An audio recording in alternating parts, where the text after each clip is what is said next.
Hi students, if you are preparing for any competitive exam, this video is for you because we are making a series on important authors, poets and events in particular ages. So we are started from Old English period or Anglo-Saxon period, and this is the next video in the same series. And here you see Middle English period, and we have covered another period, and we have drawn out some important authors in this period. So let's start with this video. Important works or events, authors and their works, poems, whatever literature they have composed, we are discussing here in this video. And this is the Middle English period, and it is very important for the exams like SET or NET. So here we will talk about the Middle English period, or again this period can be divided into two periods. One is Anglo-Norman period and second is the period of Chaucer or Chaucer's age. First we will talk about the dates. So it is considered right from 1066 to 1500.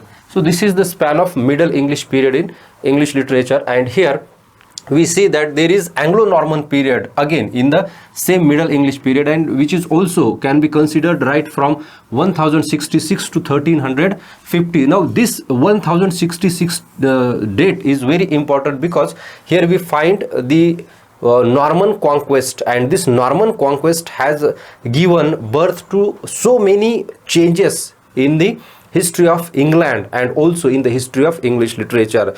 So this Norman conquest is a decisive date in our history. So here Anglo-Norman period is considered from 1066 to 1350, and next we have age of Chaucer. Sometimes this is also considered as the or this Middle English period can be divided into two parts, that is, or three parts, that is the age of Chaucer,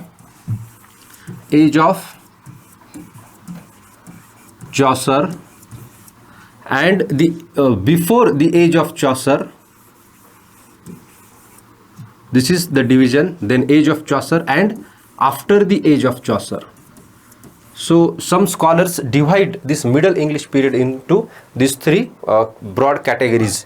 Before the age of Chaucer, in which you have Anglo-Norman period, then you have age of Chaucer, and after age of Chaucer you have next period. So let's think about the important authors in this period. So here we have very first author, and he is Geoffrey of Monmouth, and his death has been considered in 1154. Basically his lifespan we can consider in the 12th century or mid 12th century. Here you can see, and he composed some of the very important books, and here you see it is the sculpture of Geoffrey of Monmouth, and he was a cleric there in the English church, and he composed some of the very basic and important works in English literature.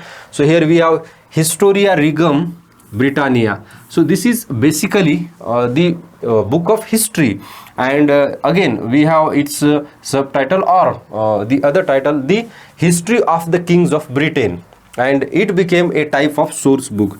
Why? Because so many authors and poets have derived material directly from this Historia Regum Britannia, and in this book he has covered the history of Britain or the history of England right from Old English period or the emperors from ancient Britain to his present day. So this is a very important work, and many later books have been composed based on this history of Geoffrey of Monmouth. Next work he composed is Prophetia of Merlin or Prophecies of Merlin. This is also an important work by Geoffrey of Monmouth. Then we have Vita Merlini, and it is called as Life of Merlin, and it is a poem in hexameter. Now you can see the English literature has been shaping from these works, and these have become the first poets or authors in the history of English literature, and from there we have the development of English literature, and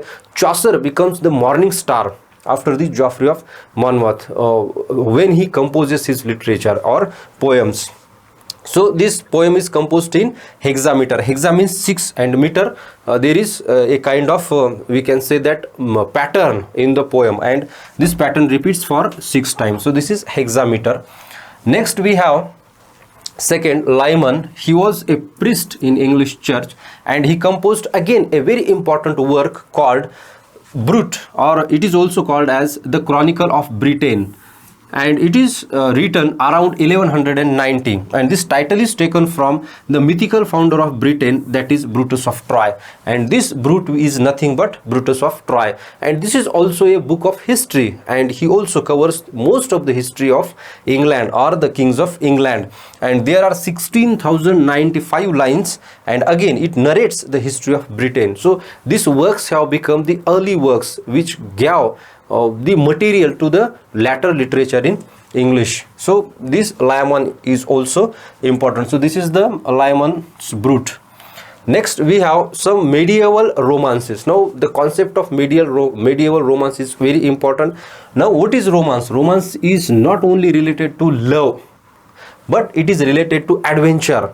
The very word is now we use it in a loose sense, that a romance means nothing but the love, but it is not contains love, but it contains again adventure, some thrilling stories, some we can say that very adventurous type of stories, and there are 3 cycles in the medieval romance, and these 3 cycles are important in English literature. For example, we have Matter of France. Now these stories are derived from Charlemagne and his 12 noble peers. So this story is based on this Charlemagne and 12 noble peers. So this is taken from France. Next we have Matter of Rome, means it is taken from the Latin classics or Roman classics, the tales from classics. And we have Matter of Britain. Now in this Matter of Britain we have very famous stories of King Arthur and his knights. So there was a round table and there were 12 knights. They would sit there and discuss different types of topics, and they go to travel, and they have given a task to find out the Holy Grail. So this stories revolves around this Holy Grail. Holy Grail is nothing but Grail means bowl, and it is belief in the Christianity that Jesus Christ has a last supper in that holy bowl, and they had set to find out that holy bowl or Holy Grail. So this is the stories of King Arthur, which are very famous in England. So these medieval romances or 3 cycles again are important. So you can have more information about this 3 cycles. Just go to Google or Wikipedia and find out what is there, because questions most of the times are asked on these topics in the Middle English literature or in the Anglo-Norman period. Now next we have Sir Govan and the Green Knight. Again the same stories we find in the Sir Govan and the Green Knight, and it is 2530 lines, and there are 101 stanzas in the Sir Gawain and Green Knight. It's a long poem, and it's a very popular chivalric romance. Again the term romance is used in adventurous used for adventurous stories or tales, and these stories or tales are derived from Wales, Ireland and England. Now it is written in elaborate stanza with meter and alliteration. Now you can see that the English literature has taken its shape, or the early English literature has been developing in this form. So you find Sir Gawain and Green Knight written in a particular meter, and there is the alliteration most of the times used in the poem, because it is a long poem, 2530 lines you find there, and this is taken from Sir Gawain and the Green Knight. Next we have other important Middle English poems. Now these poems are very important, but again there are some other poems. For example, we have The Pearl, and it is based on father's grief towards his daughter. Then we have Cleanness, which is based on the Bible stories, and it moralizes the Bible stories. And third one we have again Patience, paraphrase of the book of Jonah. Now Jonah paraphrase, it is a type of translation actually, and again it is based on the book of Jonah in Bible, and this is Patience.